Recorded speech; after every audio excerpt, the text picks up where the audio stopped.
Want to have unrestricted access to improved interpersonal connections. If you all desire these things, a healthy body, a forgiving heart, a clear-minded mind, and enough money, why can't you acquire them? A healthy body, a forgiving heart, a clear-thinking mind, and enough money. This inner voice tries to convince you that you are not smart enough, strong enough, or good enough to do what you want in life. This unseen enemy is harmful and prevents you from going after the life you should have. It leads to anxiety and depression. Many of us are unable to achieve these things because we have a voice inside our heads that frequently says negative things and convinces us they are true. If you want to be the best that you can be, you have to learn how to manage this inner voice. You have to learn how to quiet it down and transform it into something that assists you instead of holding you back, my friends. If you want to be the best that you can be, you have to learn how to control this inner voice. The journey to gain control over this inner voice is not an easy one, but it is extremely vital and transformative.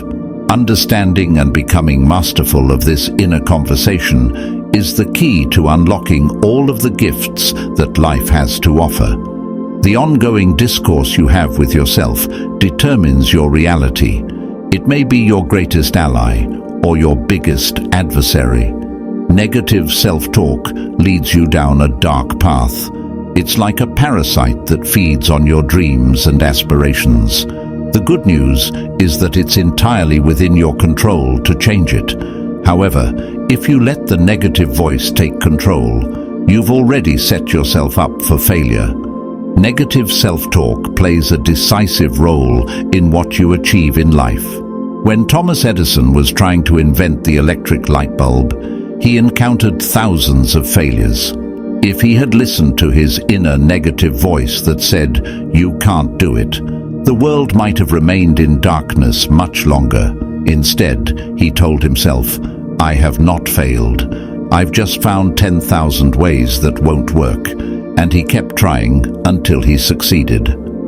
Let's also consider the inspiring story of J.K. Rowling, who is the author of the beloved Harry Potter. Her inner dialogue could have easily been dominated by despondency and negativity. There were countless opportunities for her to tell herself, "I can't do this," or "I'm not good enough," but she didn't. Instead, she devoted herself to her writing, spending every free moment on her story. Even after facing numerous rejections from publishers, she persevered. What if Rowling had given in to a negative inner dialogue? What if she had allowed the voice that said, "You'll never make it," to win? Harry Potter. The magical world of Harry Potter teaches us that maintaining self-belief and controlling our inner dialogue can lead us to unimaginable success. In her words, anything is possible if you have enough nerve, if you control your inner dialogue, and if you tell yourself, "You can," even when the world seems to say you can't. There's no limit to what you can achieve. In her words, anything is possible if you have enough nerve, if you control your inner dialogue, and if you tell yourself, "Let's take a look at the many forms of negative self-talk and figure out how to combat each one." This kind of destructive internal monologue serves to amplify the unfavorable parts of a circumstance while simultaneously obscuring the favorable aspects. It's the equivalent of putting on glasses that only allow you to see shadows. Take, for instance, the feedback you get on a presentation. Even when 9 out of the 10 remarks are favorable, you fail to consider any of the positive feedback and instead just concentrated on the one criticism, assuming that your presentation was awful. Recognize the positive in any circumstance, no matter how little it may seem, and avoid quickly blaming yourself when things don't go as planned. Personalizing refers to the act of attributing your perceived failures to circumstances that are not within your control. For example, if a collective project at work runs behind schedule, you can immediately blame yourself, believing that it is all your responsibility. Catastrophic is expecting the worst to happen. It's looking at the future through a lens of doom and gloom. For example, if you miss a payment on a minor bill, you immediately think that your credit score will be ruined and you will never be able to buy a house. Even though multiple factors contributed to the delay, realize that not everything is under your control. Catastrophic. Even though multiple factors contributed to the delay, realize that not everything you either see things as perfect or horrible. For instance, if you try a new recipe and it doesn't turn out exactly right, you conclude that you're terrible at cooking and will never be able to prepare a good meal. Understand that life is a spectrum. There are lessons in failure, and there is room for growth and success. The next time you catch yourself thinking negatively, prepare for the worst, but hope for the best. If you answered yes to any of these questions, take a step back and think about what you can do to turn your thinking from negative to positive.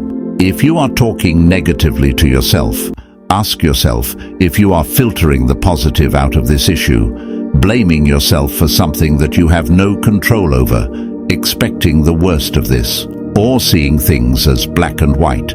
If you answered yes to any of these questions, take a step back and think about what you can do. Pay attention to your thoughts and feelings and see whether they are constructive, positive, and promising, or does it include a lot of uncertainty, apprehensions, and uncertainties.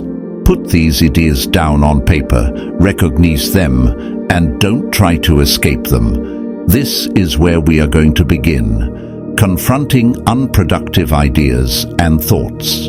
They are not facts. Rather, they are only ideas that have been molded by one's previous experiences and their worries.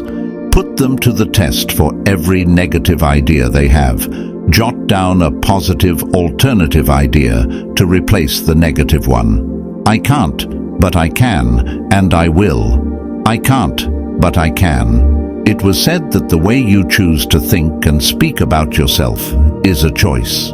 You may have spent your entire life talking about yourself in a negative way, but that doesn't mean you have to continue that path. Don't tell yourself anything you wouldn't say to your best friend. We often say mean things to ourselves that aren't fair or true. For example, if you don't get a promotion, you may tell yourself that you aren't good enough. If you forget to take your vehicle key with you, be kind to yourself and be good to yourself. We all make errors, we all have imperfections, and we all have terrible days, but that does not make us horrible people. If you had plans to go out to dinner with your friends and they cancelled, you shouldn't assume that it's because nobody wants to be with you. Instead of taking everything personally and starting to see things in the right way, you should be kind to yourself and stop trying to be perfect. Your friends cancelled dinner because they were busy, not because of anything to do with you. Start seeing things in the right way. Leo Tolstoy once remarked that if you strive for perfection, you will never be satisfied. On the other hand, if you attempt to be perfect, you will fail, since nobody can achieve that level of excellence. Do not strive for perfection, but keep in mind that it is okay to have certain shortcomings. The pursuit of improvement, rather than perfection, should be your primary focus. If you constantly want to be perfect, you could strive to make everyone happy, which is just not feasible. If you always expect to be flawless, you'll allow negative ideas to sneak back into your mind. If you always want to be perfect, you'll let negative thoughts creep back into your mind. If you want to stop thinking negatively about yourself, stop trying to be perfect. If you keep comparing yourself to others, you're inviting negative thoughts back into your head. Don't do that. There will always be people who seem to be doing better than you, and that's okay. Focus on yourself and your progress rather than how you measure up to others. Be happy with what you have and don't compare yourself to others. If you want to stop thinking negatively about yourself, stop arguing with people. This can cause you to. Meditation and other easy breathing techniques are great ways to practice awareness.